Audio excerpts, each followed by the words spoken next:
Welcome to the event. We're really happy that you're here. We're about to go live in just a few moments. But before we lift off, there's a few important things we want to make sure that you're aware of so you get the best possible experience out of this. First of all, the sound current is supremely important to us, the musical experience. So if possible, we really encourage you to use good speakers or headphones to experience the class with.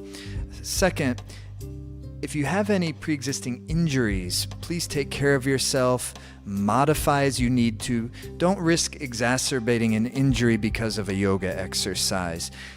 If you have any pre-existing medical conditions and you're not quite sure if this would be good for you, please consult with your primary healthcare practitioner and make sure it's the right thing for you.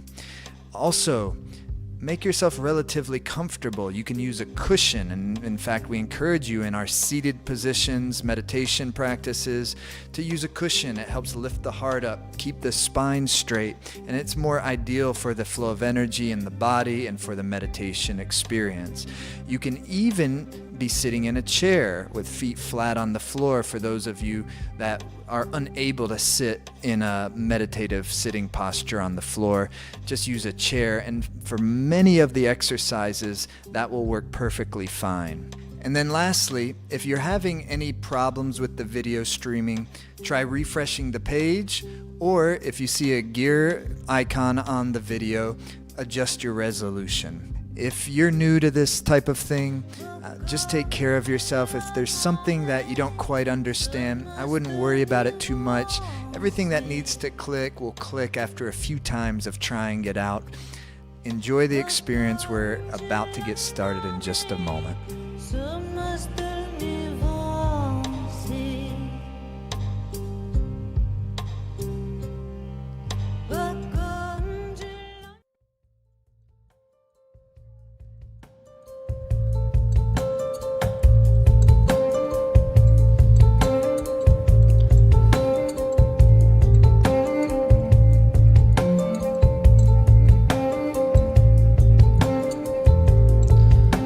Okay.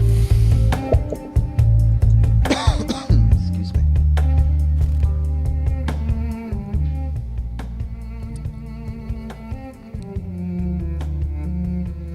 Okay, welcome everybody. Happy full moon. Happy eclipse. Happy eclipse is a funny term.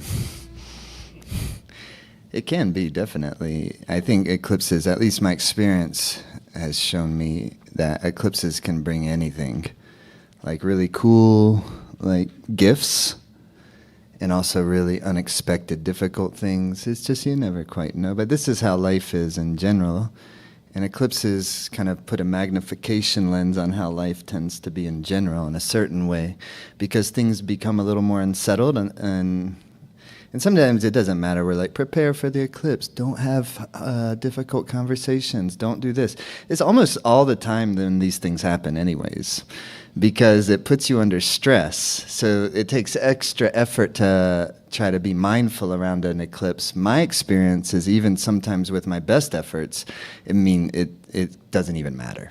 Doesn't even matter, because thing's going to work you, and it's supposed to. It's not a bad thing. It's just karmas coming alive, working their course. And that means if we can navigate them with some awareness, and when I say awareness, though, I'm also feeling compassion. Awareness, compassion, and wisdom have to always come hand in hand, because if there's a lot of awareness there without compassion, that can be really difficult. You know what I mean? Where you're seeing all your faults, so-called faults, or mistakes, or the things that you feel like you're doing lousy, or you feel like you failed, or the things you feel guilty about. All these things can come to the surface. And so if the compassion is equal with the awareness, then when you feel guilty, then you'll also feel love to go along with that guilt.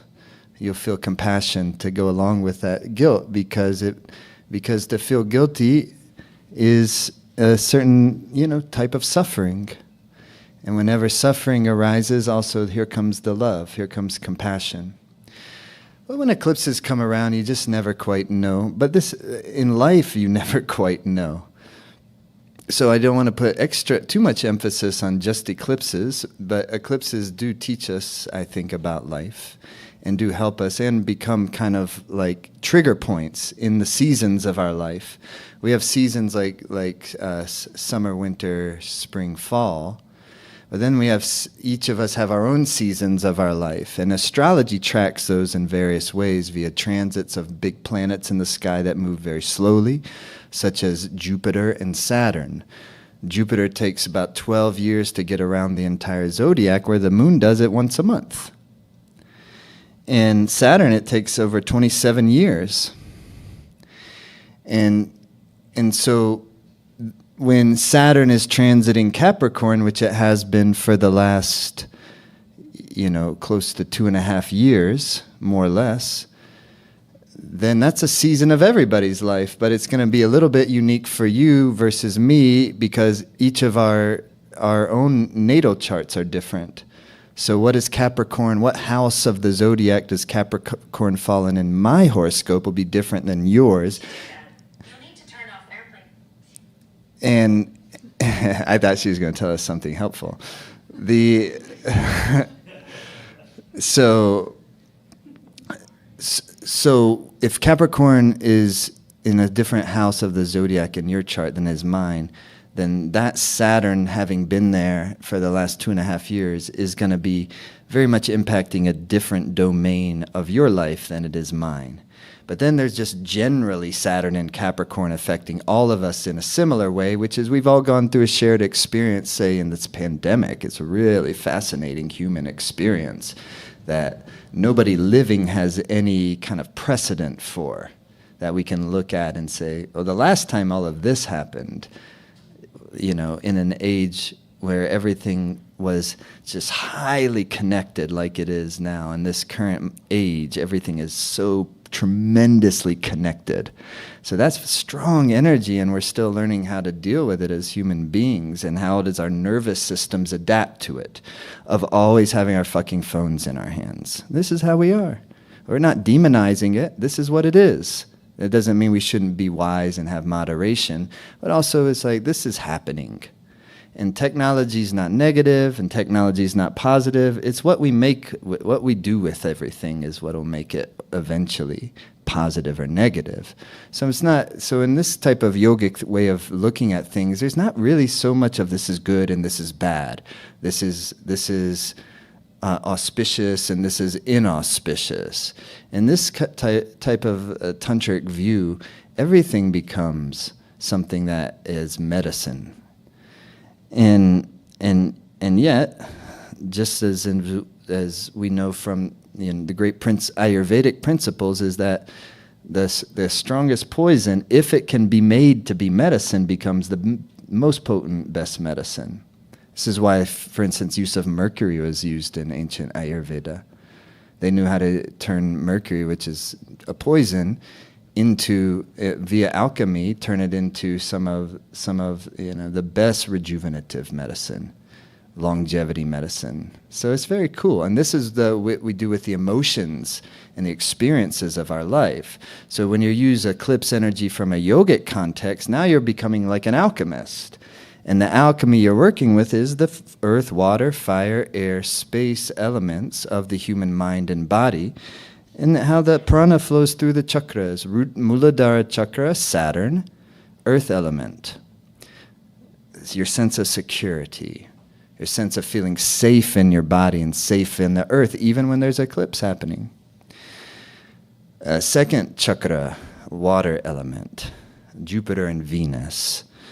In water element, second chakra, creativity, sexuality, your watery parts. Third chakra, Mars, fire element.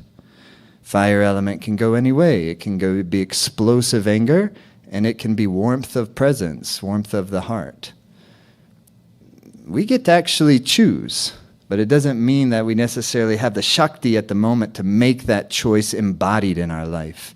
You know what I mean? So I may want to be less explosive anger and more warmth of presence, yet I may not be able to embody that yet as much as I would like to, so therefore I need to learn how to do it.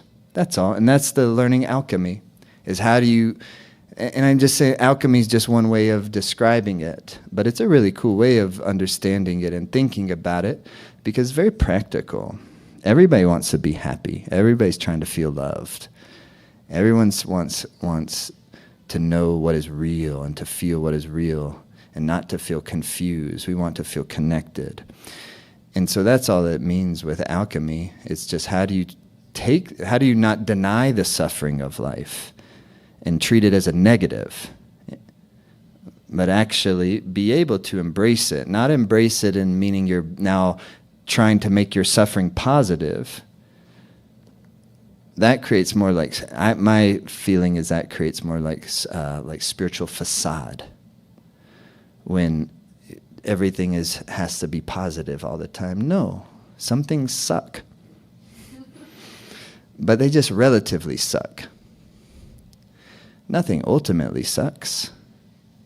And so to be able to kind of dance between relative and ultimate, relative and absolute, you could say ultimate, you could say absolute, you could say supreme. Choose the semantic that makes sense to the mind.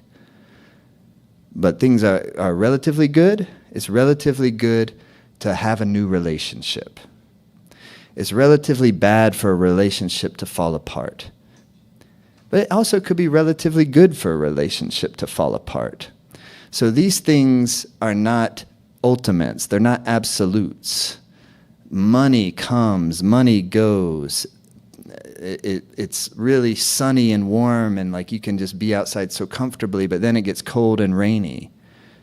So cold and rainy is bad if you want to be outside in your bathing suit. But it's good if you want to get inside and be cozy.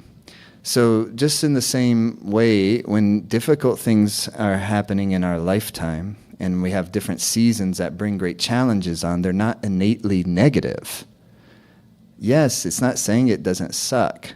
We stay human. That's part of the compassion, is to be like, this feels lousy. And that inside of that feeling of feeling lousy, there's wisdom there. But when we think we shouldn't ever feel lousy, we can't get to the wisdom that's inside that lousy. Make sense? Anytime somebody who's ever lost a loved one, whether through just a relationship breaking up or somebody passing away, and you ended up with more love, ultimately, in the long run, you're a more deeper loving person. Connects you more deeply to the heart of life to lose a beloved family member. So, which is an appropriate thing to talk about this evening, because the lunar eclipse is happening in the nakshatra, which is the lunar constellation of Bharani. It's in the center of Aries. And so it's Aries, it's fire energy, and Aries is about the self. The quest for supreme reality, Aries. I always think of Aries as like front of the room, front of the row of the concert, top of the mountain. That. And do you have any Aries friends? Maybe you are an Aries. It's a great energy. It's a fire. But in this center of Aries is called Bharani, which its symbol is the vulva, the female sex organ. And its Shakti is to carry things away. Its power is it carries things away. And it's ruled by the deity called Yama, which is, mythologically speaking, the god of death, that which carries things away. But it's not just death in the literal sense. It's a death of a previous season of your life. How about that? It'll carry things away. And at its best, you see, this is the alchemy we're practicing. Third chakra, fire, energy. Is how is the fire going to be used? What will we like carried away in our life? And what kind of nutrition are we bringing in? So in order to bring in good new nutrition, certain things need to be shed away. This is just a cycle of life. And that's all these are. Somewhere the god of death has to be. It has to be somewhere in the sky, because that's part of nature. So, god of death, these are you can think of it it's the mythological language that astrology uses. And so Yama also rules like dharma. So, but dharma in the sense of kind of like law and justice is very interesting, because we had an eclipse in this same nakshatra just this past spring. And right in that week of the eclipse is when it became leaked that the Supreme Court was trying to overturn Roe v. Wade. So remember, this nakshatra is symbolized by the female sex organ. And it's ruled by Yama, who is the god of death, but also the god of law and justice. So people, for instance, with like strong Bharani nakshatra placements in their natal chart, in their horoscope, sometimes will become lawyers, or sometimes will be like activists, really concerned with justice, because it's this Yama energy. This is how you see, by learning the language of astrology, how you see the hero's journey in mythological form in each of our lives. It's really cool. And so check that out. So you have, how almost literal is that? And with the eclipse energy, which is hidden shadow energy, that it's a leak. And then they do it. I'll stop from what I want to say. These motherfuckers. I tried. So here we have another eclipse there. So it doesn't have to just be like Supreme Court, pulling some questionable things, questionable behavior, shady, power-driven. Regardless of what our opinions are on all these things, our systems of life are filled with that type of shady energy on all the sides of it. And so we need also to bring light forth in that. And I don't mean that in some cheesy way, but I mean that the Bharani Nakshatra archetype in this place can come from the real justice warrior that is rooted in compassion and is rooted in the courtship of wisdom in whatever the subject of our life's mission is all about, our life's purpose is all about. So dharma in that sense is that you're getting in alignment with what life is all about, what your unique life is all about, but also collectively what our lives are all about, and we can feel our collective energy just the same way we felt it in the pandemic time, where in a certain way you can feel that the whole world is going through a metamorphosis, and it's very difficult.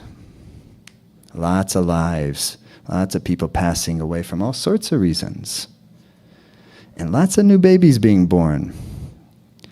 When people are closed up, locked up like that together, it's like either splitting apart or coming together. And you get a lot of both of that. Lots of divorces, lots of babies. Two sides of the coin, And so we've all gone through this great metamorphosis together, and it does feel like, now we're in these final months of Saturn transiting Capricorn. By 2023 is when Saturn will move out of Capricorn into Aquarius. And so here's a new season of our lives that is taking place, and these eclipse triggers are happening right now in very, I think, kind of fascinating places in the sky. And it's giving this feeling of new life, because death is not an absolute. Death is a door.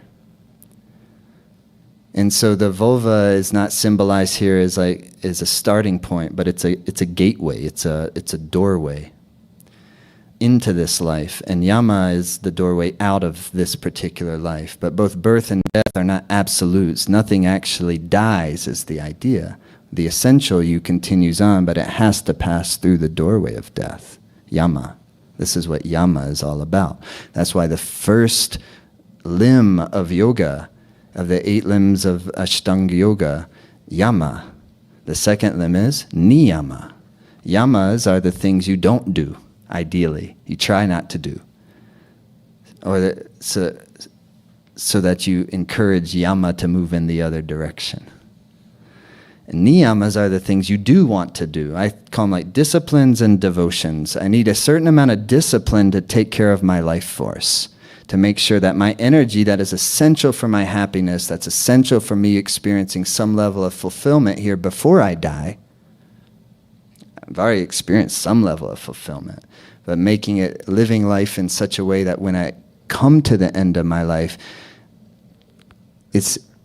there's not some sense that I haven't lived.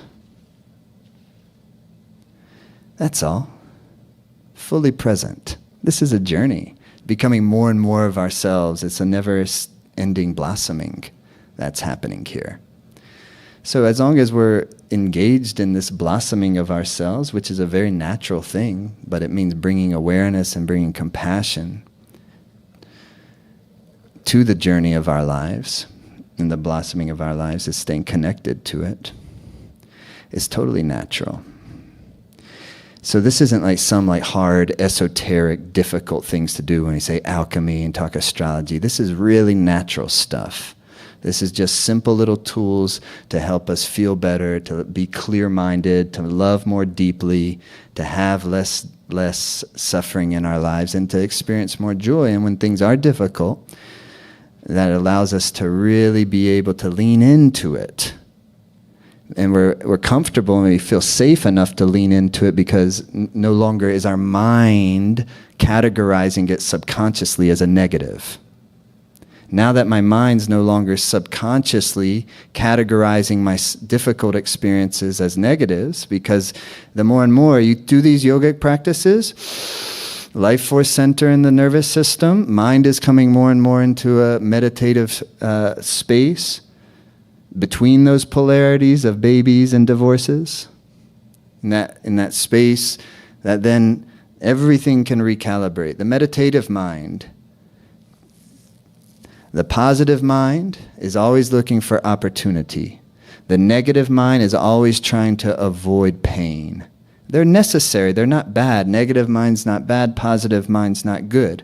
Positive mind, if it's unchecked, it can cause all sorts of problems. Negative mind, if it's over-dominant, causes all sorts of challenges. So what the ideas in these yoga practices, even if just for a few moments, your mind dwells in some feeling of a meditative space. And when I say mind, it's really mind-body, because the whole thing is the mind. The legs, the feet, the magnetic field, the prana, the chi, all the chakras. Heart chakra, air element, has its own magnetic field. Throat chakra, this is ether element, sound current, the most subtle of the 5 elements. So when you're bringing all of that life force into the center, you dwell even for a few moments in the meditative mind, and you can feel that. There is a nice recalibration effect where it not only allows the body to access its really inner vitality, which is a feeling of good body confidence, good sense of like I feel like myself. I can feel strong. I can feel good energy. Even if there's all sorts of problems, you can still always get that, and it's a healing. And so, also simultaneously, the mind is gaining more neutralization, which is meditative frequency. Neutralization of the psyche, to where the ups and downs, the goods and the bads, neutralize, positive, negative mind. And then it opens up more of a feeling of spaciousness, broader perspective. And the vitality of the mind is it gives happy perspective on our life. And by happy, it means it gives me the perspective on my life, even if it's a really hard thing, that allows you to see the happiness in it. Allows you to find the medicine inside of it and see how it's actually helping you. And so therefore then, when we have that kind of broader perspective on, and this is without trying, the meditative mind isn't, okay, let me get to the meditative mind and let me then assess my life. No, it's just allow the meditative mind to come forth and then enjoy it. And just be present and feel your body and feel your good energy and experience yourself as a kind of a vibrating, fascinating, mysterious being. Because what are you really? What is all this? It's really totally mysterious. An eclipse time. It's a good time to go into the mystery of things. And then very naturally, all the perspectives on our life situations will become clear, because what is the meditative mind but the intuitive mind? And intuition isn't telling us the future. It's giving us what the wisdom we need for this time, this moment in our life. Or at least it gives us for the wisdom we need when we need it. And that sometimes is not on our schedule. So it's just to enjoy. It's not to try to rush things, because rushing things in yoga and meditation practice is really kind of slowing things down. So therefore it's to appreciate. It's not a fixing of ourselves. It's an actually getting a deeper appreciation of ourselves as we are, and that's the starting point for blossoming like that. Sixth chakra, intuitive meditative mind, is beyond the 5 elements. Ether, air, fire, water, earth. When you get to the 6th chakra, you've transcended the realm of the 5 elements. And there's the space of the intuitive psyche. In that space, you don't have to go find Dharma. There's nothing that is that where Dharma is not there. Everything is. And so that's the space I'd like us to get into tonight. And by doing this, by bringing the hands into prayer pose, we start that process where the thumbs come into the sternum and the palms are together. This isn't some religious ritual. This is bringing the negative and positive poles together at the heart chakra at the center of the chest. And as you lift through your heart, make sure you're connected on your sit bones. Lifting through your chest, sternum, and ever so slightly tucking the chin. Close the eyes down, and through your nose, deep inhale. And exhale. Inhale deeply, and then exhale. Inhale deeply, and exhale. Inhale deeply, and exhale. Keep doing that for a few moments. And as you can, you start to draw your inner gaze, that third eye point. The third eye is represented like a lotus with 2 petals representing the negative and the positive, the posterior and the anterior pituitary gland. It's the neutralization point. So if you close your eyes and see if you can relax the gaze in the area where the root of your nose meets your skull bone between the 2 eyebrows. Not trying too hard, but just see if you can start to draw your awareness. If it tries really hard to do it, then it's hard to sustain it. So see if you can just start to relax your awareness. And if you find yourself unsuccessful in bringing your awareness to that point, don't feel like you're not doing it well. Don't worry about it. It doesn't matter. Just if you can breathe in and out deeply and keeping your hands in the prayer mudra, then that's fantastic in and of itself.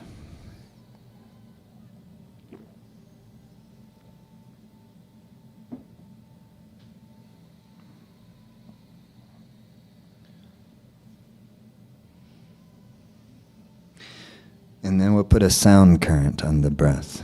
And the first one you vibrate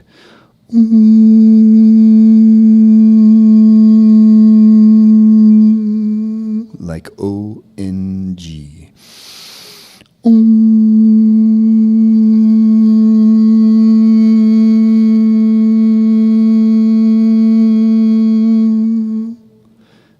Namo. Namo.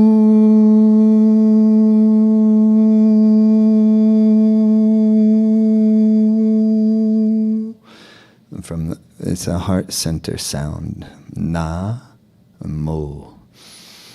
Like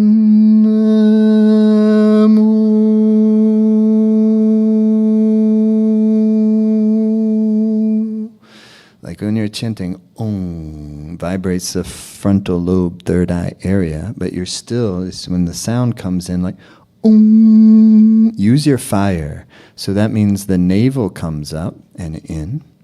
That's just below the belly button. And it lifts the diaphragm.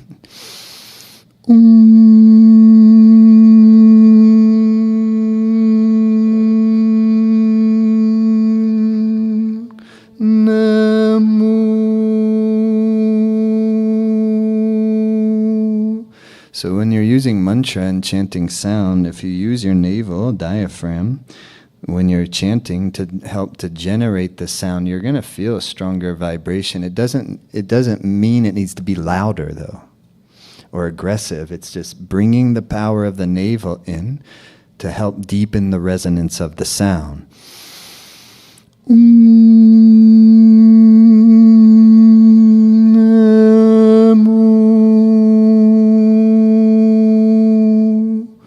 then Guru Dev. Guru Dev Namo. Namo is the sound of compassion. Guru Dev is the name of wisdom. Om is the vibration that underlies all things.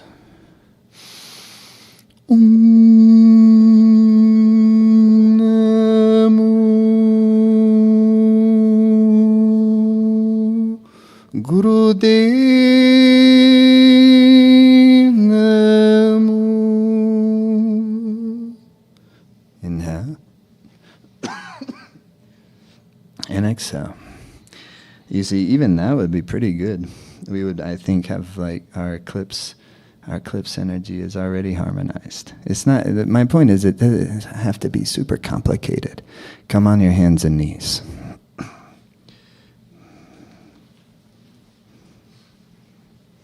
So much of it is what you give it, but also what you think of it. And so spread your fingers wide. We'll just start a little bit of cat-cow to get us going. Inhaling, the head is coming up. Exhale, the head is coming down.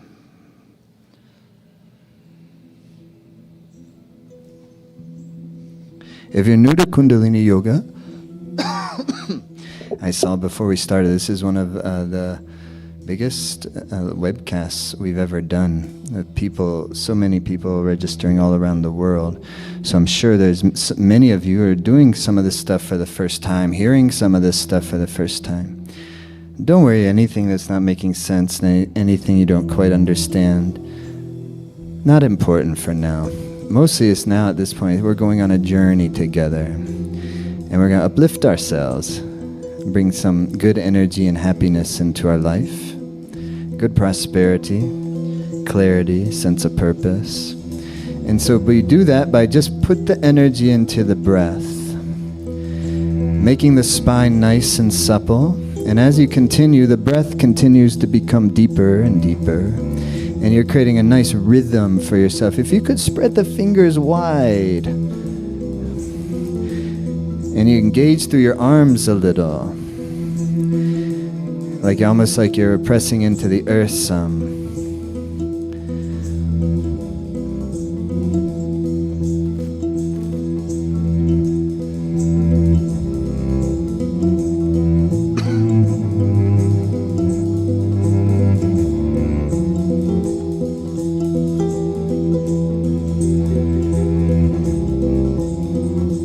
Another just, 20 seconds or so, breathe.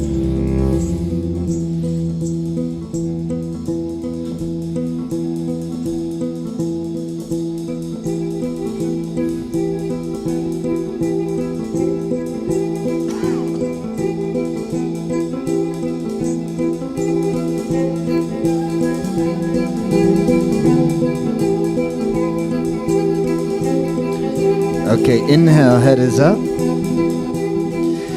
Exhale, the head is down. And come sitting up on your heels. Hands on your lap. Be right on, directly on the sit bones. Chest lifted, okay?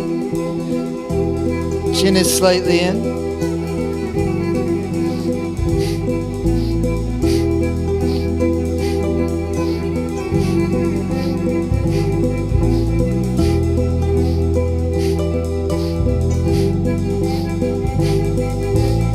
Deep rhythmic breaths.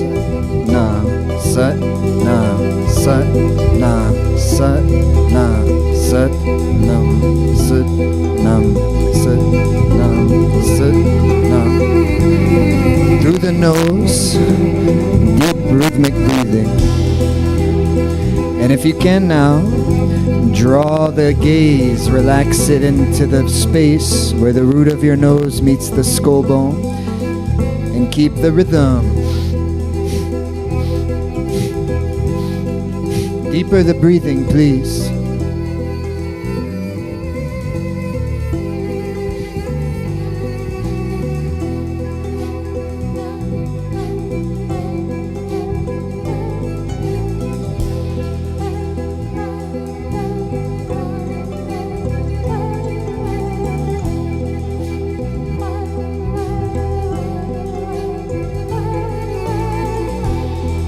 Inhale deeply.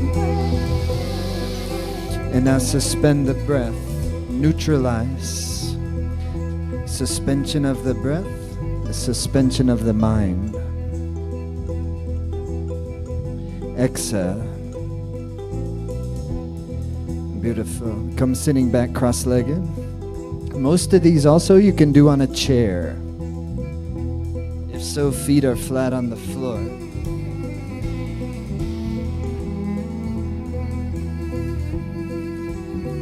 Sit bones, you're connected, yeah? Heart is lifted high.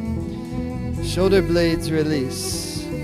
4 fingers in the front, thumbs in the back. Heart is open. Chin is slightly in. Pelvic floor is lifted. To the left, inhalation. Exhale, right.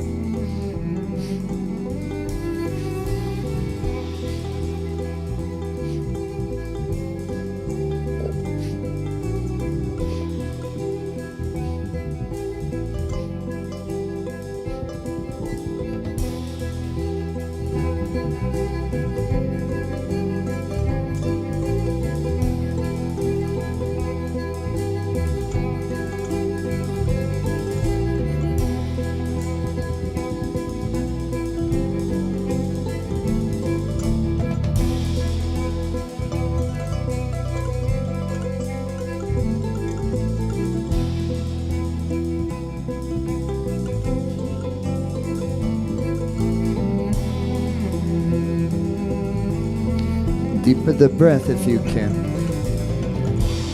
Now see if you can concentrate on your breathing and feel like you're opening up the energy of the spine, of the chakras, your essential life force, like a central pillar from the base of your spine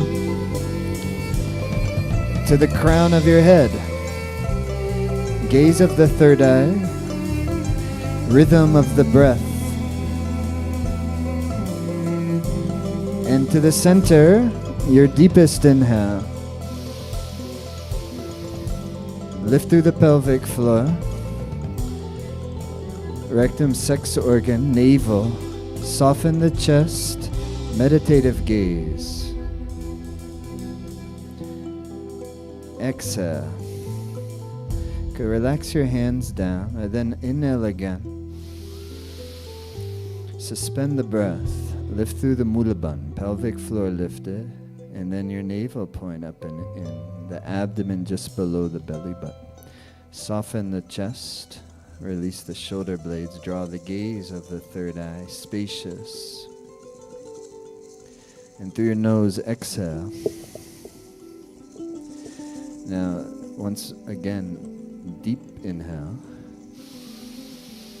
suspension of the breath, lift of the mulaband, soften our heart, third eye as the gaze.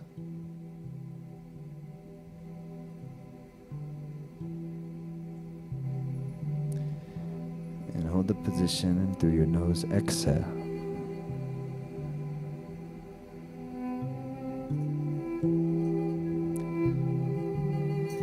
your mouth into an O shape.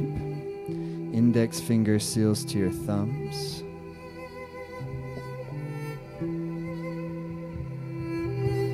And you're going to take a long, deep O-shaped breath. Like you're drinking the prana, drinking the breath through the rounded lips. And then through your nose, exhale. And when you exhale, push all the breath out. Like you're drinking the life force. Like it's a nectar, a revitalizing nectar. And through your nose, let anything that needs to be carried away, exhale the breath.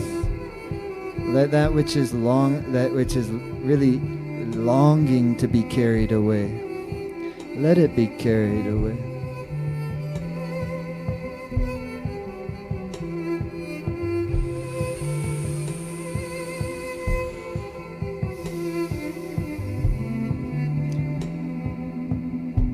It's fantastic. Now inhale, and through your nose, exhale. Now inhale through the nose, and exhale through the nose. And it'll be a rhythmic breath of fire. Inhale through the nose.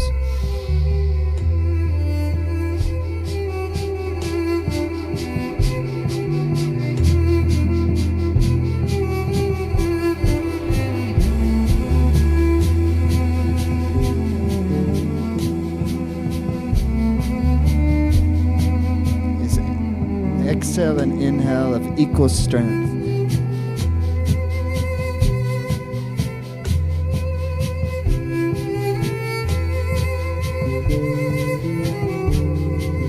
If you're newer to this breath, you can also do long, deep breaths and then try the breath of fire. And then if it's too difficult, long, deep breaths. Otherwise, keep the rhythm.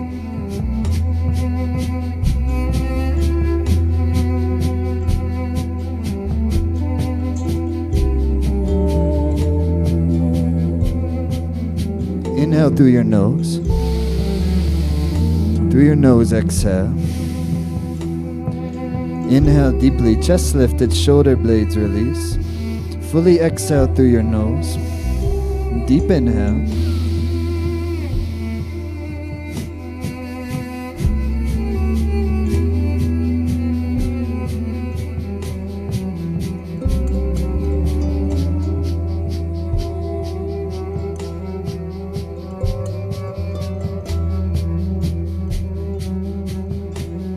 Find the rhythm. Now draw the gaze third eye. And see if you can feel the magnetism of your heart. Soft. It's a field of loving kindness.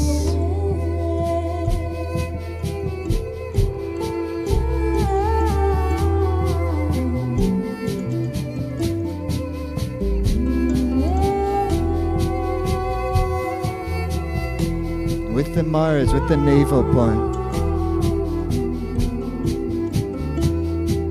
Inhale deeply. Suspend the breath. Lift through the pelvic floor, rectum, sex organ, navel. Expansive heart. Meditative mind. Spacious psyche.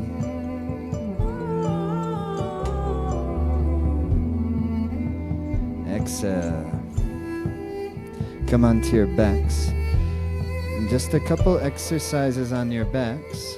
Those of you who are at home, even if you're sitting like on your sofa, maybe there's a little room on the floor, I don't know, that you could get on your back. Put the legs together. I think maybe you'll even feel inspired to remove your socks. I think this is my prediction. It happens on eclipses from time to time. Inhale deeply, fill the lungs. Fully exhale. So in a moment we'll come stretch pose. The legs will be up 6 inches to 12 inches. The head up 6 inches to 12 inches. Lola, show that and what that looks like. And like she has her hands supporting her, underneath her butt. So if it's straining your if it's straining your lower back at all, put your hands underneath your butt, okay? Take a deep inhale. And fully exhale. Ladies, if you're pregnant or in the heavy part of your moon cycle, just relax and breathe long and deep in this exercise. Take a deep inhale. Fully exhale. Come in the stretch pose, deep inhale.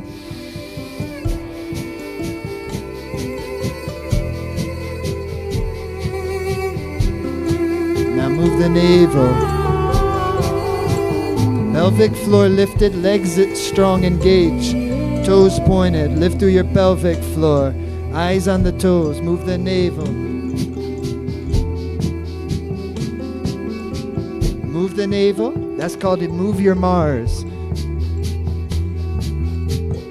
Now inhale, hold the posture. Draw the pelvic floor up in, and now draw your navel under your belly button. Deeper in, deeper, and relax. Bravo.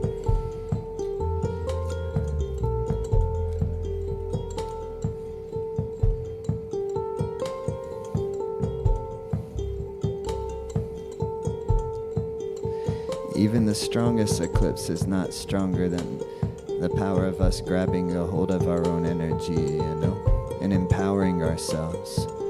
Sometimes, we need techniques that can give us an assist, a helpful ally, a tool. Take a deep inhale.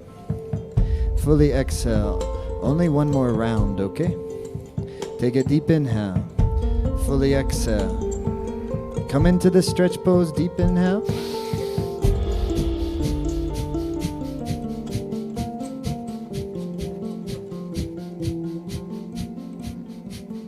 Gonna last very long, don't worry about it. Now bring forth your energy. Keep the mind calm, and yet bring forth the energy of your body, of your prana, of your chi.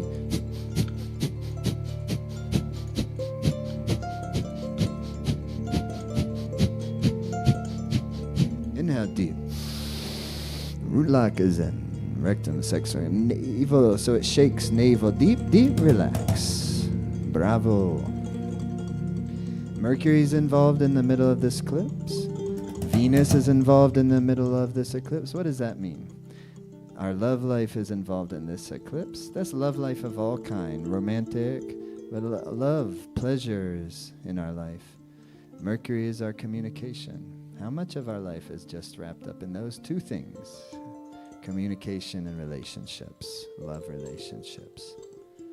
Even our relationship with our mother or family members, these are love relationships. There's deep karmas. But we can also extend as yogis to where the entire humankind becomes all our relations, all our love relationships. And then we can even extend that out to animal beings. They're also part of our family, our love relation, and all the flying creatures and all the sentient beings. Hug the knees to the chest. This is how we can make our entire family. Which is more happy, This constricted thing? Or you can find all of the creation as the family. Then your love relationships are vast. Inhale, bring the nose up to the knees, and release your shoulder blades down the back. Inhale deep. Reset the Agni, navel point.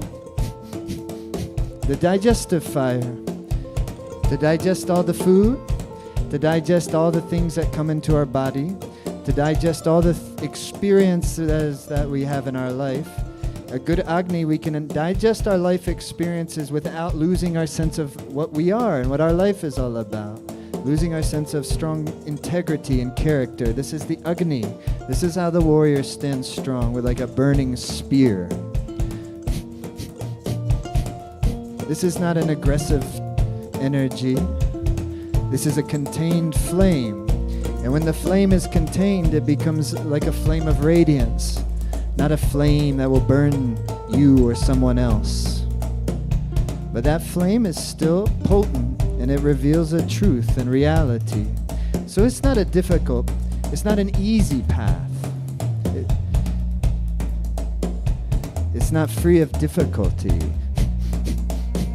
Inhale deep, squeeze up. Release.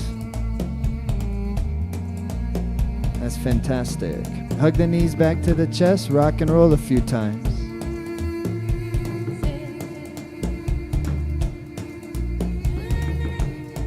Are you having fun? Come up easy pose. This is what makes astrology, studying astrology, so fun. And especially in the practice of yoga, when it's not just staying up in the intellectual realm, and it's not just, okay, this is the way it is, this is my horoscope. It's like, no, this is the starting point of my architecture, and this is kind of the foundation of the alchemy of my life. And so then I don't have to just be dependent on okay, what is Mars going to do? I can actually, I have a relationship with Mars. I have a relationship with my own fire. And I learn how to work with it. And that's something anyone can do. It's nothing special. It's just like anything else. Any skill you want, you have to develop that skill. Okay, thumbs are out. Arms are out. Shoulder blades release, pelvic floor is lifted, heart is softened, and chin is slightly in, you know. You find that balance between its strong and erect posture, and that's Mars, but it's soft and it's sweet, that's Venus. It's both the masculine and the feminine. Inhale. 3 minutes, friends, with the rhythm of the navel. So you give it some power, you put the Mars, navel. But if you give it like a sweet rhythm, what would you call a sweet rhythm? That's a rhythm that's found its groove, found its pocket. That rhythm's sweet. It has power still, but its power is also coming from finding a deep groove, not how like intense it can be. So that's masculine.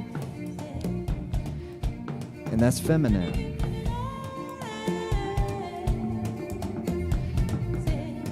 And they say the journey of enlightenment is the distance from your navel to the center of your chest, your heart center. And if you lift your heart up and you release your shoulder blades, your navel won't be going just back and forth. If you tuck your chin in, the navel will have a lifting movement, and you can feel how it's acting as like a pranic pump to lift the chi from the lower part of the body into the center of your heart. With the rhythm.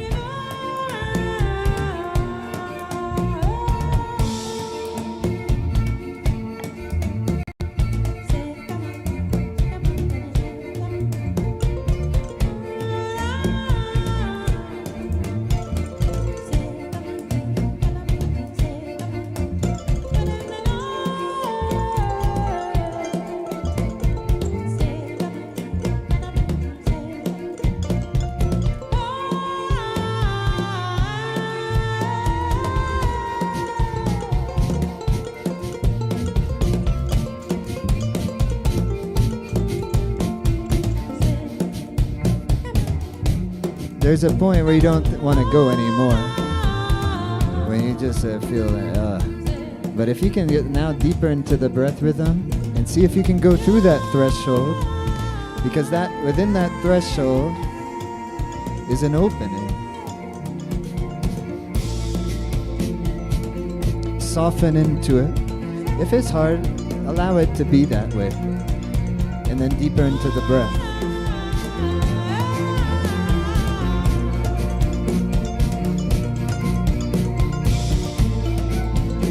Equalization of the exhalation and inhalation. Neutralization of the chi.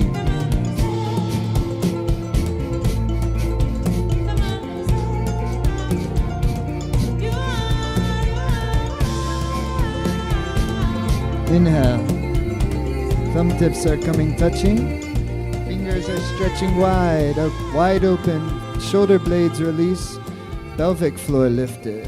Third eye gaze. Release your shoulder blades, touch the ceiling with your fingertips. Hold the position, exhale. Inhale deep. Extend up. Stretch up. Hold the position, exhale. One last time. Deep inhale. Create all the space between your vertebrae. Stretch your fingers open wide. Tight fingers. Relax. Bravo.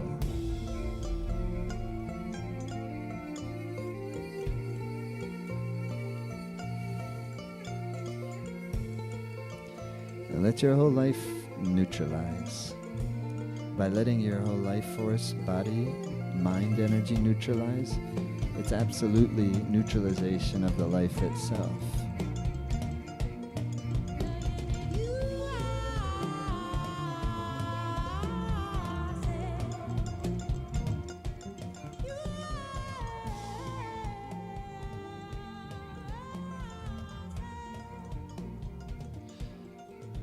Inhale.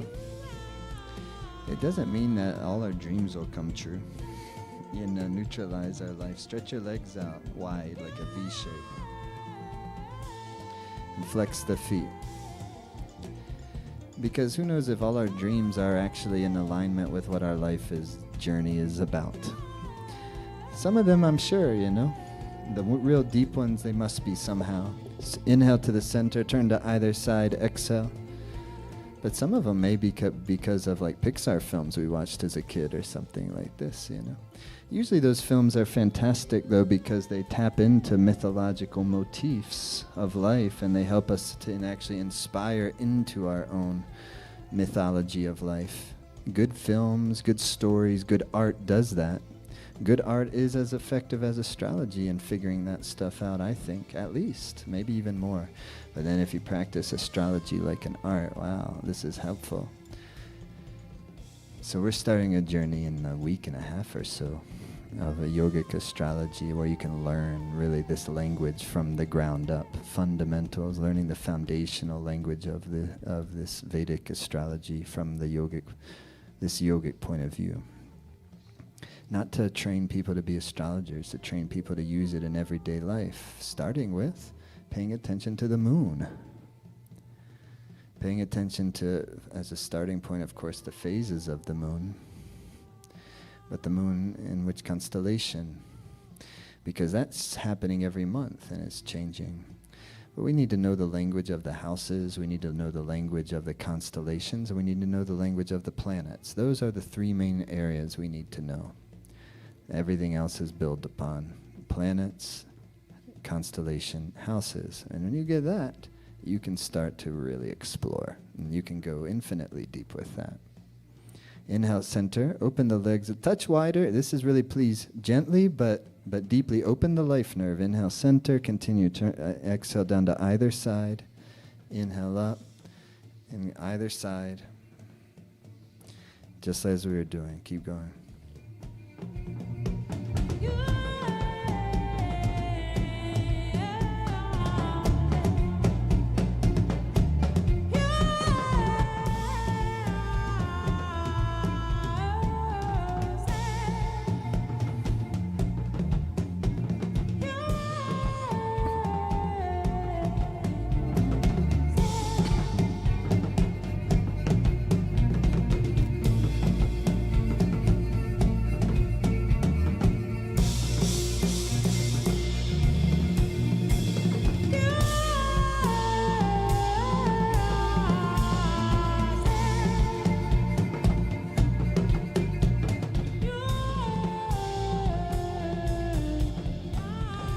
Okay, it's fantastic. Inhale, center.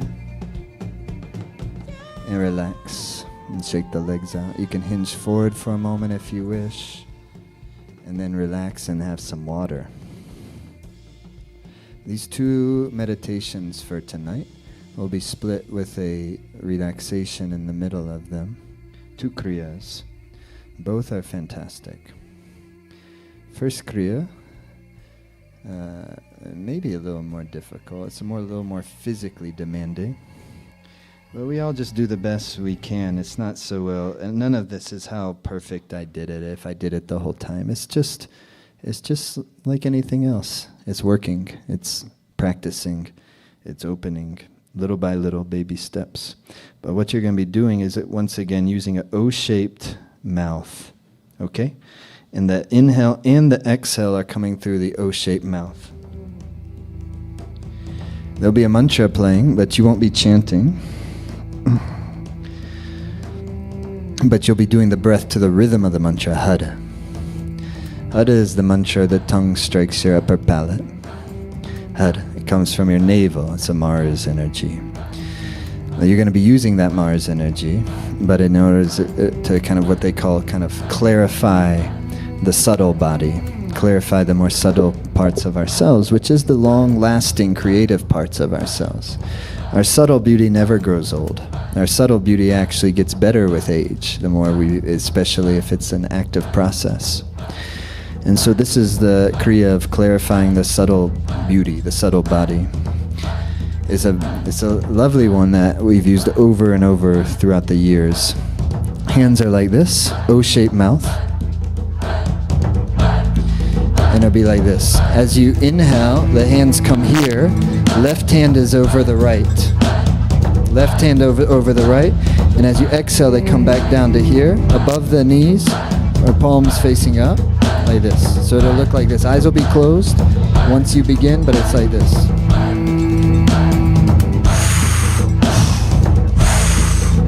Here's the key. On the exhalation, you're using your diaphragm to exhale the breath. It should be so strong that I need to move the mic away so I don't blow the ears when I breathe it, like.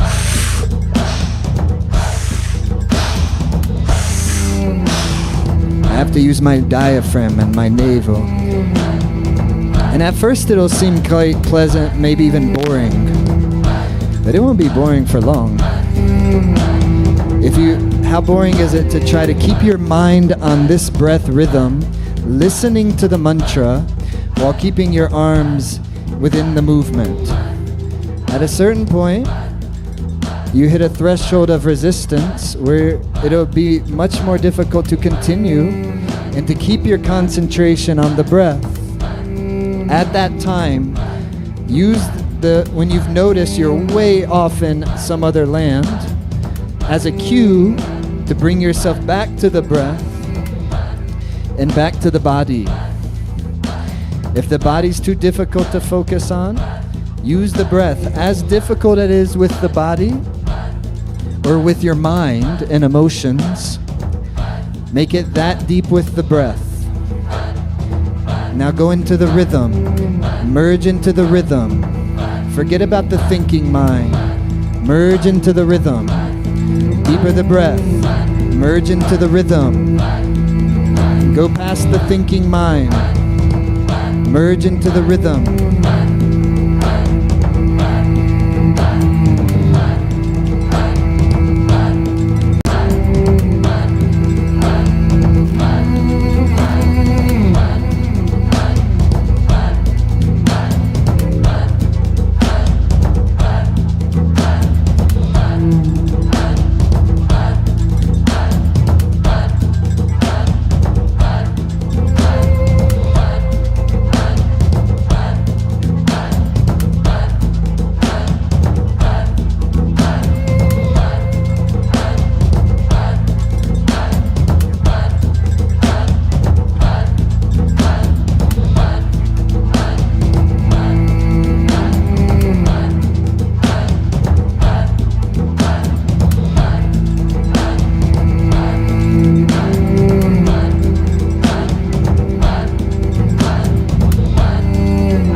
Watch how the mind is already not cooperative.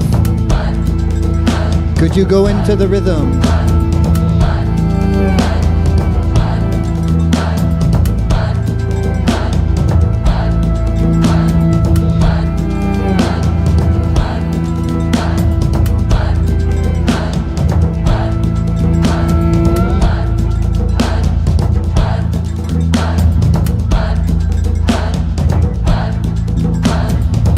For the breathing.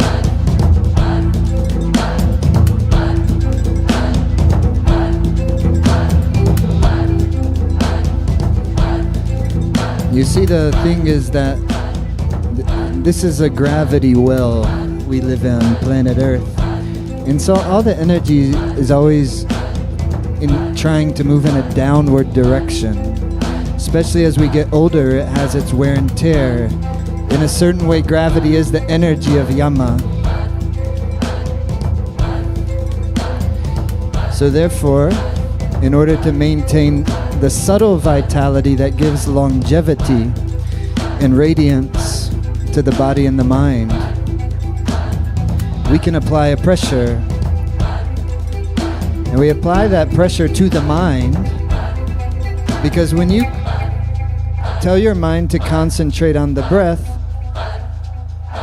and when the mind wanders away, and then you bring it back to the breath and to the third eye gaze, now who's in charge? Now you're in charge, not the mind. And the mind will be the most beautiful servant.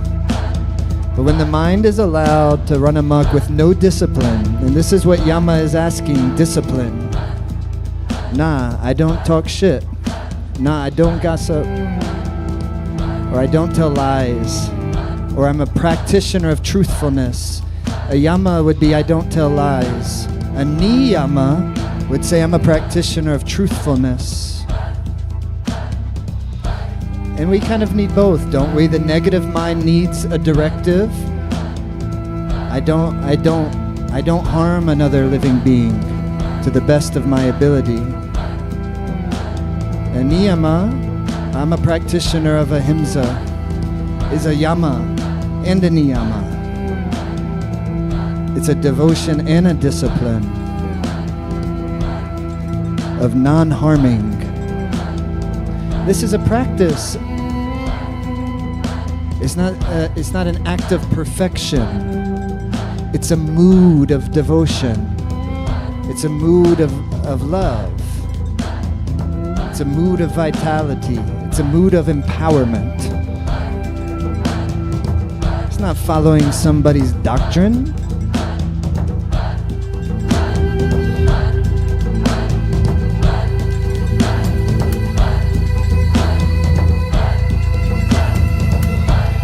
It's almost there, but it would be helpful if the breath could go deeper.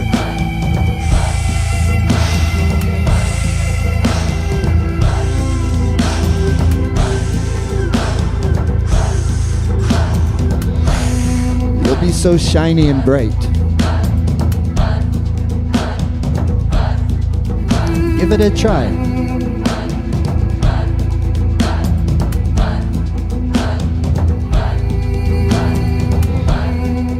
Eclipse energy is when we go in the between.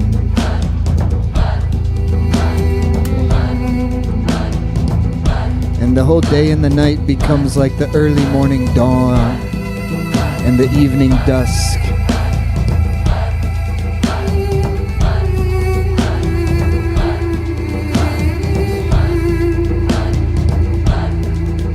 At a certain point, it's not difficult anymore. It can become a joy. Give it a chance.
Moments. Third eye goes the gaze. Merge into the rhythm, like it's some sort of tribal or ancient dance, or some sort of like ancient dancing ritual. What is this magic of yours? Deepen the breath. It's like being a part of nature, becoming one with nature, and merging into her rhythm.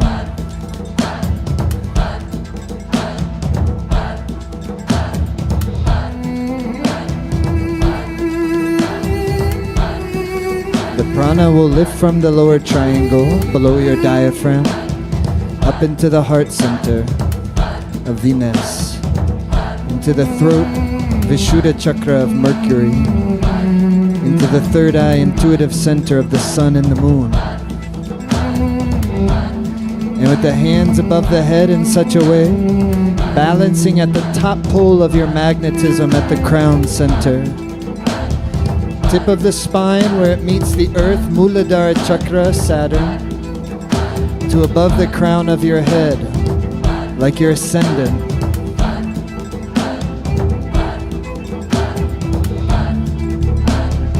Feel the top of your head,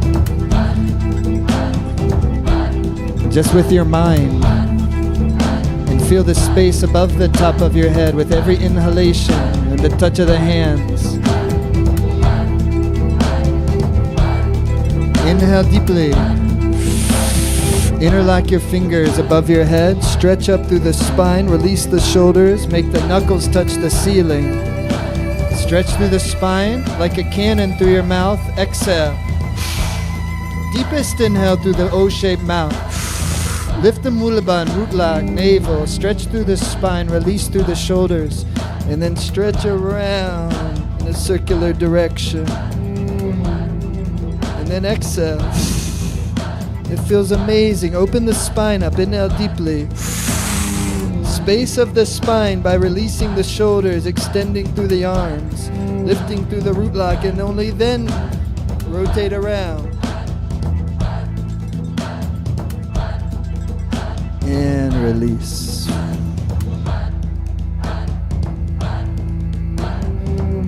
And release into meditative space.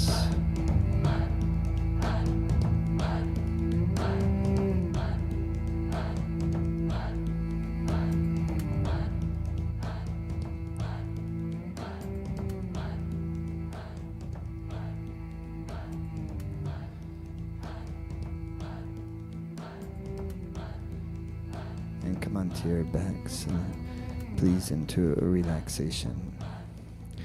It's really essential to come onto your backs and just for a few minutes allow yourself to really relax. Like I like it, like melt into the ground, into the earth. You can always melt into the earth. You don't have to be outside if you don't have that possibility. You can be in a high-rise in Manhattan and melt into the earth element.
Inhale.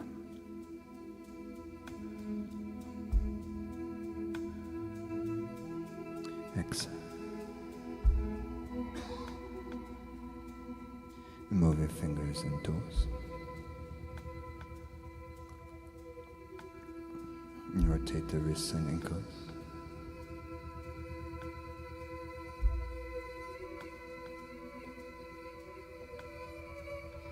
Rub the palms, make some heat. Rub the soles of your feet, make some heat.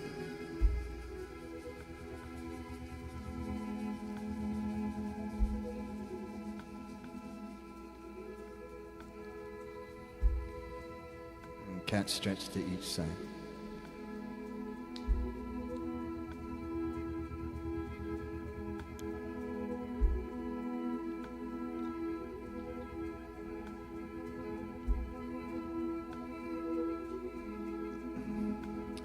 Hug your knees, the chest, rock and roll, come on.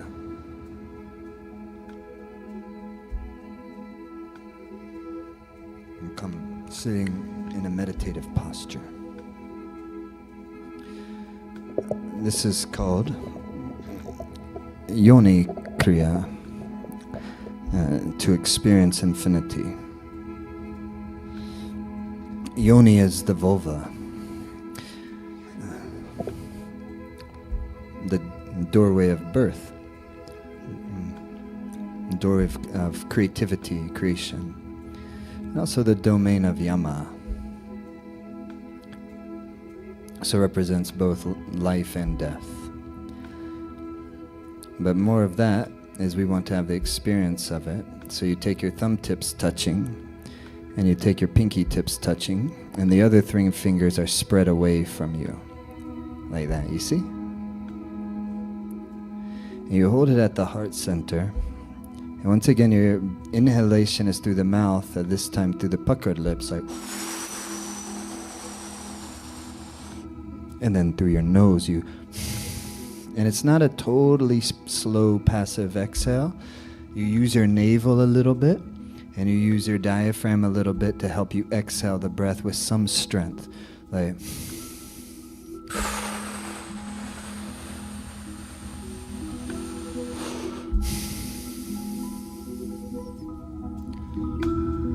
But you exhale through your nose.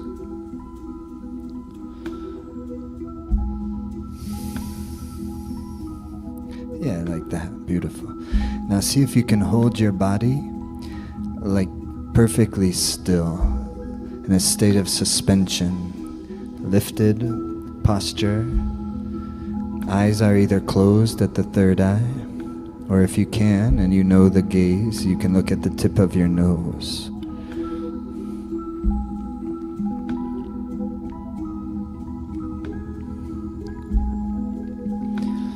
And on the inhale, we're drawing into our life the medicine that it needs, the gifts or the treasures or the helpful hands that it needs, without ideas about what that might be. We're tuning into the essential energy of it, not the details of how it may express itself. So as we inhale, it's drawing in what our life needs. And as you exhale, it's carrying away that which is no longer useful. With a feeling of gratitude, even if it's carrying away the depression that's no longer useful. That depression will leave wisdom in its wake. This was a season of our life. That's called compassion of the self. Breathe in such a way until you feel very blissful. And just enjoy. Stay as still as possible. When the mind starts to go to some twilight zone, bring it back to the breath and the gaze.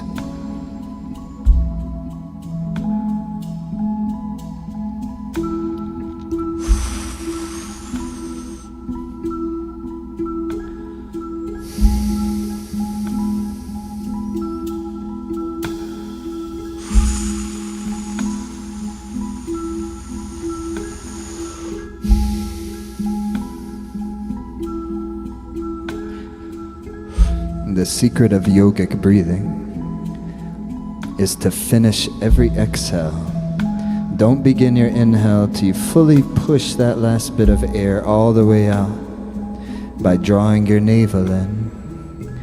And then draw the inhalation. And then fill the lungs.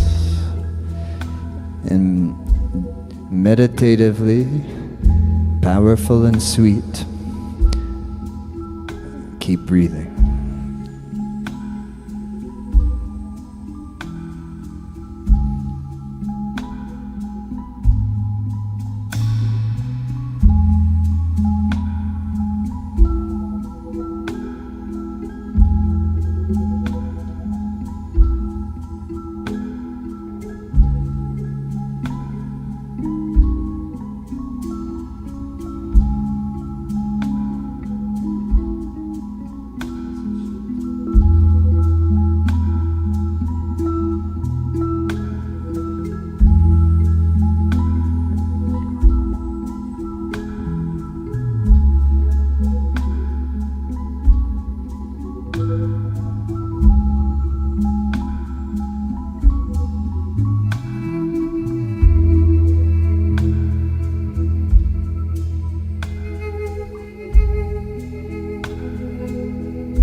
Drink the breath like it's nectar. And let it all just be carried away with every exhale. Use your creativity, your imagination.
And concentrate.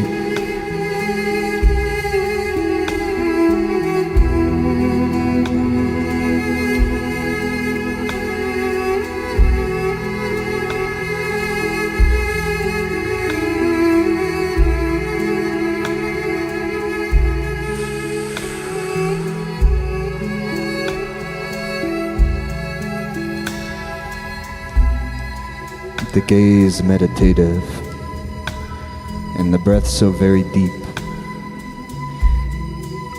and the body beautifully still in suspension, body of suspension, mind in suspension. And be like an emptied vessel, and we allow the intelligence of the creative life to animate our mind and our body.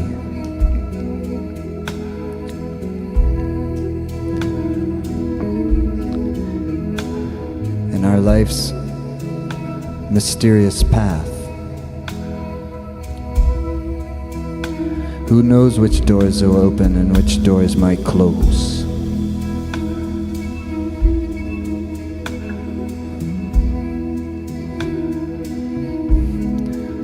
Dwell in the meditative breathing.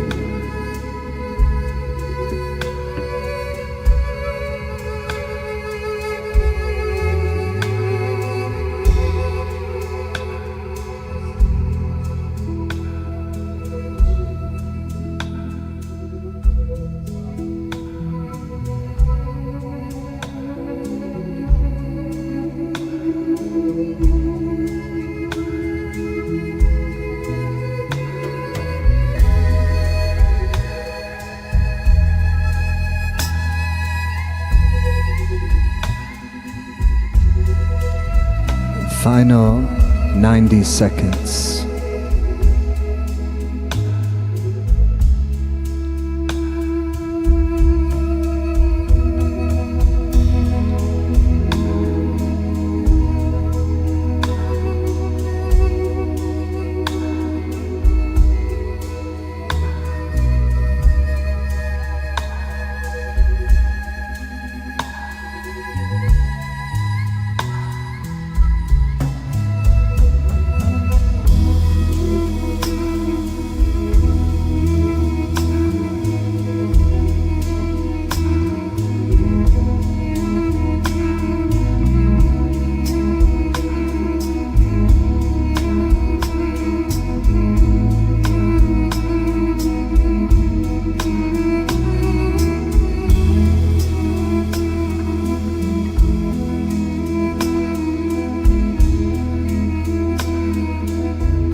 The position and deeply inhale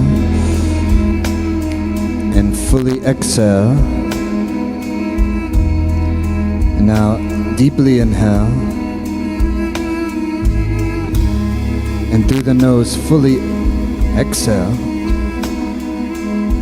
Push all the breath out, suspend the breath out, and bring the mind into spaciousness, stillness. And inhale deeply. Suspend the breath. Suspend the mind.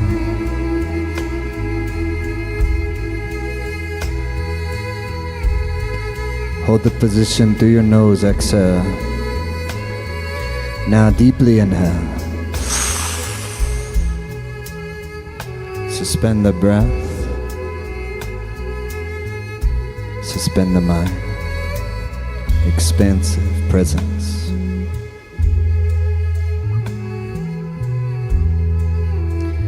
And hold the position and push all the breath out, out, out. Push all the breath out till there's none that remains. And then keep the breath out and relax your upper body. And then inhale and relax.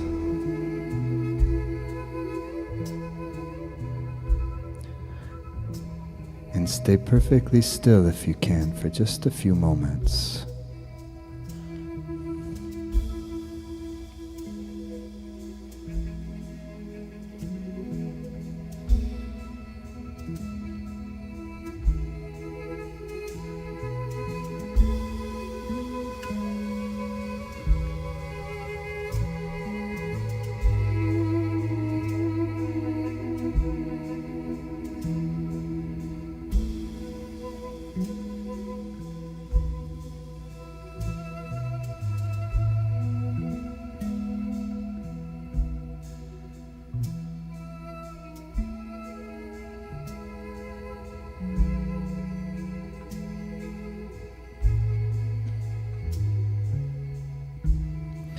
Inhale, exhale. Now inhale, stretch your arms up to the sky, and then just shake them like this. Shake, shake, shake, shake, shake, shake, shake. Like vigorously shake, like good job. Now it's distributing the energy all through the body and kind of grounding yourself back to earth. We're not trying to be permanent space cadets. just temporary, like travelers. Then you come back into your body with newfound energy and wisdom. Don't you think? Isn't it good? Good job. I think you worked excellent eclipse magic. I think that must be helpful in some way. Certainly helpful to me. These are unsettled times. And so nobody wants unsettled times, but when you have them, there's nothing you can do about it. So might as well learn about unsettled times and also what is advantageous. That's like the 8th house in astrology is always considered the most difficult house. But it's a moksha house. It's a house of liberation. Liberation doesn't sound negative, does it?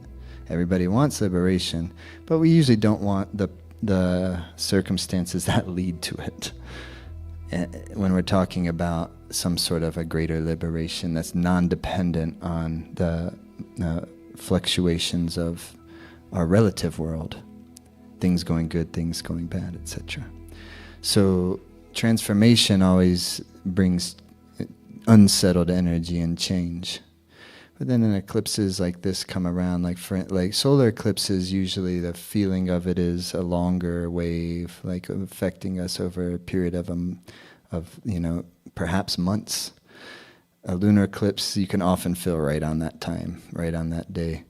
But those are just ideas you see for yourself. That's all. It's like this is how it is. I don't know. Maybe that's how it is. That's how I've experienced it. I have certain experience, but I'm always experiencing it more and more because I always feel like I'm scratching the surface of things in that regard because it's never ending.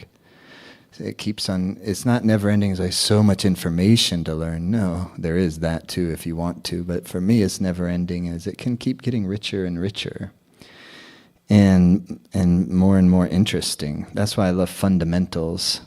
With anything, whether it's Kundalini Yoga, Ayurveda, or astrology, I like going very deep into fundamentals and keeping it simple and not getting too caught up in complicated rules, but rather learning the language and then using the language as you see fit for yourself. And so the language of astrology is super helpful when you do that. So you have that 8th house, which is like Scorpio. People know the language of Scorpio. Scorpio is deep, fiery water, Mars energy, and transformative. And so, like today on the eclipse, my dog was walking down the trail as happy as can be, and he got attacked by another dog. And it's like, grabbed him, a hold of him. And it went from like total joyful to total like, whoa, trauma in just a moments of time. It's like, it rocked me, certainly him. He had to get put to sleep he's alive, he's fine, he's good, sorry. I didn't even say he was fine. Jesus. I'm so sorry. He had to, I would be crying if he got put to sleep. He just had to get it stitched up, but they had to like sedate him. That was like a switch. Like, so it's often with these types of things, you get unexpected events is also eclipse energy. So it's a profound study, and so therefore if you know in your life when, because it's not just eclipses that bring unexpected events, there's all sorts of ways that these types of energies come into our experience and in our family's life, and that learning the language of astrology helps to put perspective on things. That's what Jyotish means, light on life. It brings light to life's circumstances. And so then when you have like a lens you can put on and see as okay, well first of all, there's nothing wrong with me. And second of all, this makes total sense. And third, it's going to actually give me a little bit of help, allyship in being able to see both the negative and the positive. Because every planet, every house, every constellation has both a thing that you like and a thing that you don't like so much. None of them are innately great or innately horrible. Some of them are relatively great and relatively horrible based on, our perspective on things. Make sense? And so if you can get that difference, and which is a simple thing to get theoretically, but embodying it into our life takes a little time, of course, the difference between what is relative and what is absolute. And so relatively, life may be really difficult, but on a deeper level, on a more dharmic level, things are actually improving. And so if you can get into that space and see that improving, because you're becoming more of what you are, and I'm becoming more of what I am, and our ability to experience wisdom and compassion keeps increasing. And so then you can get, otherwise Saturn can be a total drag. But if that is one of your aspirations, it may not be the only aspiration, but one of your aspirations is to increase compassion and wisdom in your life, Saturn is an ally. So that's what we mean by yogic astrology. We'll look at it both. We'll look at lots of different people's charts. Really, who was I looking at this week was Bob Dylan's chart. Great Scorpio guy. And I looked at his chart, and then I watched that Bob Dylan is notoriously famous for not giving interviews. Very Scorpio character. I love Bob Dylan, one of my heroes, really. But I watched this, he did this 60 Minutes interview you can see on YouTube on sometime in the 90s, I think. And it's like a 20-minute interview of Bob Dylan. And if you know a little bit about Scorpio on the ascendant, or Scorpio energy in general, and just watch that, you get to see it come to life in a really cool way, in a really kind of someone who's really, in a certain way, lived a path of Dharma as the artist archetype and the poet archetype. Fantastic. And so it's so fun, really. And then you learn your friends, and you learn that's why she's like that. And you learn your family, and it helps to give perspective. And I think it can also help to balance relationships, because you can see, of course, they have Mercury in Pisces. Of course they're not going to think like me with a Mercury in Sagittarius or Mercury in Virgo. Does that make sense? I mean, we know this already about each other, if we really know the person. But here it gives the language.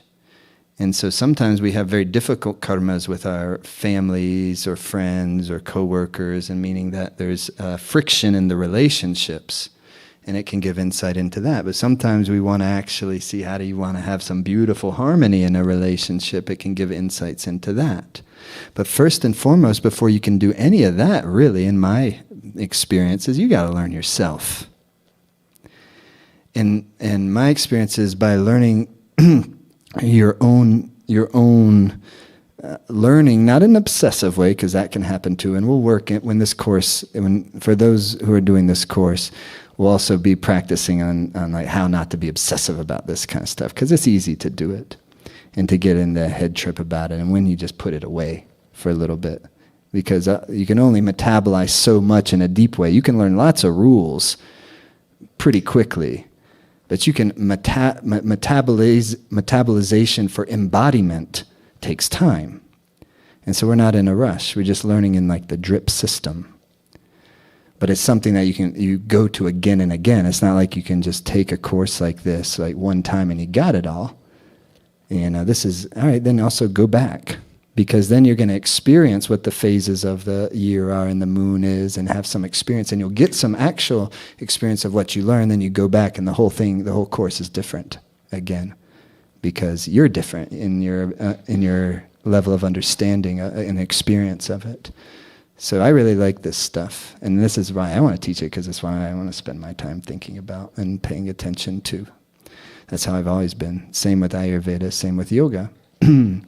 So this is not a course to train astrologers, though. It's a course to learn astrology for yourself, and then for your families, but to learn it as a yogi, to learn it like in a way of alchemy, in that way. So we made a page that has all the.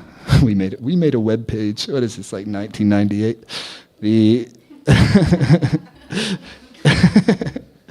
That has everything you want. I think it's good.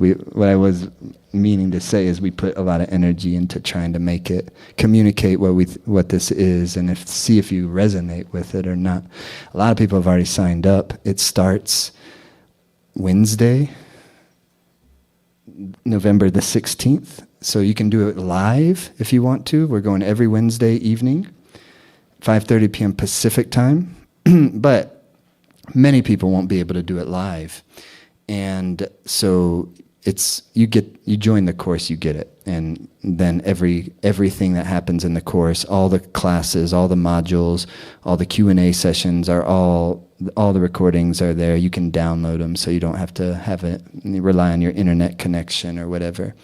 So it's real easy. Anybody can do it at any pace, but it's designed to go one module per week. And it'll go all the way into early 2023, early January. It's a 8-module course, but there'll be breaks at times. And now here's what you're going to work on until the next module. You'll see, we'll outline it all for you, but it's going to be an experiential process. It's not just learning, it's also using these yogic practices that correspond to what you're learning. The actual work is a certain type of remedies. So how do you harmonize Mars in your life? Mars is your sense of willpower. How do you harmonize prosperity in your life? Jupiter is your experience of prosperity and wisdom and also happiness to a certain extent. Venus, how do you harmonize with her? Love and the experience of love and pleasure, etc., etc. Saturn, how do you harmonize? Some of these we're going to be really good at harmonizing with because it's our strong points. That's what it says on here. You have intuitive gifts that are desiring to blossom. True. And you have blind spots and weaknesses where life is asking you to grow. True. So the blind spots are where astrology becomes really helpful. Because those are, what are they? They're blind spots. So actually you can see where blind spots may be. Why? Because blind spots happen because of our deeper tendencies, deeper thinking, emotional tendencies, which then in a certain way kind of obstruct, or what they're called like samskaras.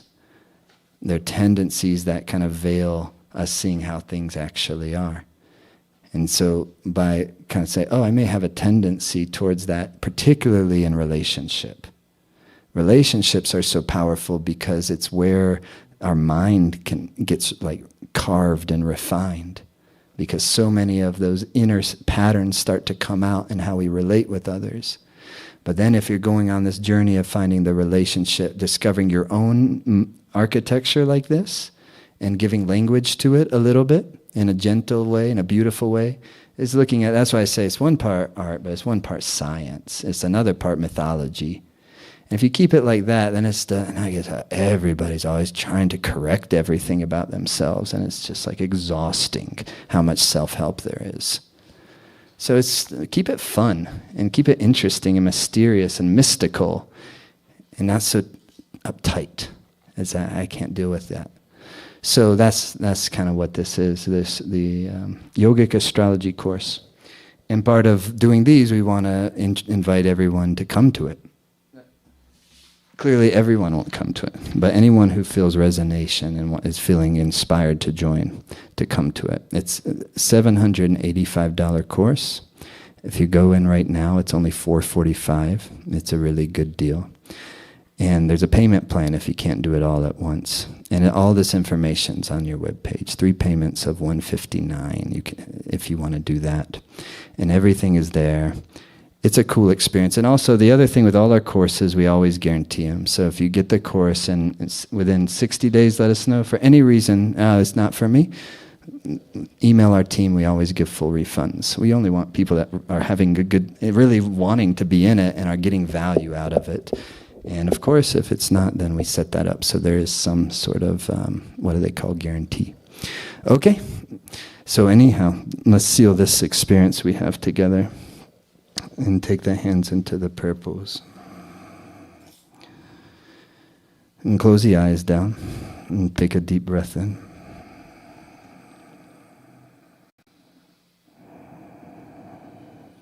And exhale.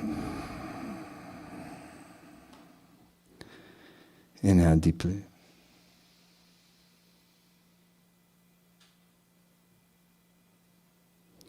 Exhale. Inhale and suspend your breath. And just give a good wish for your life. Whatever it may be. And just put it into the time and space. And exhale. And inhale deeply. And give a good wish for your loved one's life. Whatever it may be, and then just let it go into the time and space. And exhale. And then inhale deeply. And give a good wish for all of life, all living things, all living energy.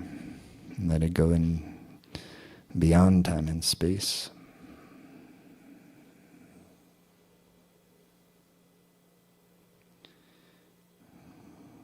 And exhale.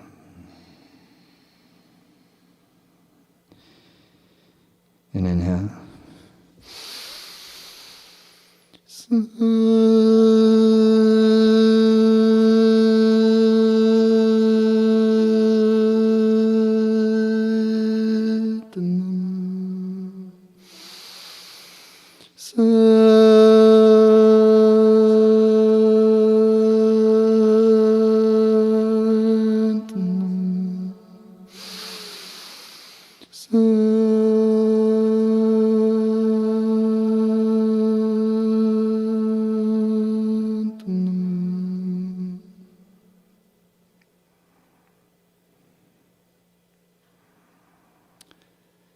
Thank you, Satnam.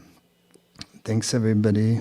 Thanks, everybody at home who joined. I'll come say hi in the Zoom room in just a moment, everyone who's there. But yeah, thanks for being a part of this. Thanks to our Life Force Academy team. It takes so much to put these on.